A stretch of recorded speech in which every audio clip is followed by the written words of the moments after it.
আচ্ছা বন্ধুরা, তো খেয়াল করে দেখো, আমাদের এখানে কী বের করতে হবে। আমাদের এখানে হচ্ছে তোমার সোনার যে তড়িৎ পরিবাহকত্ব, পরিবাহকত্ব মানে কি সেটা তো বোঝো নাকি? তো সেটা আমাদের বের করতে হবে, বা সোনার পরিবাহকত্ব কত সেটা বের করে দেখাতে হবে।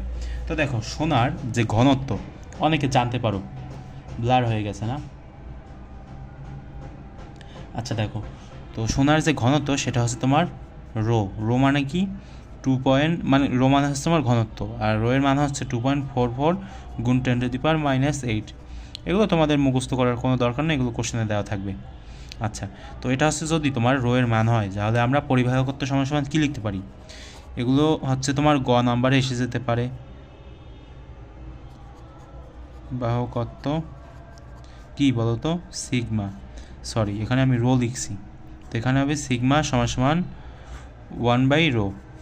1/ρ যদি তুমি লেখো, তাহলে তোমার নিচে কি দিতে হবে? এই যে 2.44, এটা নিচে দিতে হবে 2.44 গুণ 10⁻⁸ ওহম মিটার। বুঝতে কি পেরেছ? তো বুঝতে পারলে ভালো কথা। তো এখন আমরা কি করতে পারি বলো তো? আমরা হচ্ছে তোমার ক্যালকুলেশন করতে পারি। তো ক্যালকুলেশন যদি আমরা করি না, তাহলে কি আসবে বলো তো ভাইরা? দেখো, 2.44 গুণ 10⁻⁻8 কত আসে দেখো তো?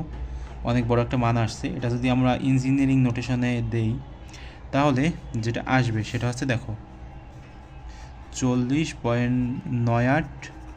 এটাকে আমরা এরকম লিখতে পারি, গুণ 10⁻6। এটার যে একক, পরিবাহকত্বের একক কী বলো তো? এটা তোমাদের এমসিকিউতে এসে যেতে পারে। Ohm metre, ohm per metre, ঠিক আছে? এটা হচ্ছে আমাদের পরিবাহকত্বের যে একক, সেটা পার ওহম পার মিটার। বুঝতে কি পেরেছ?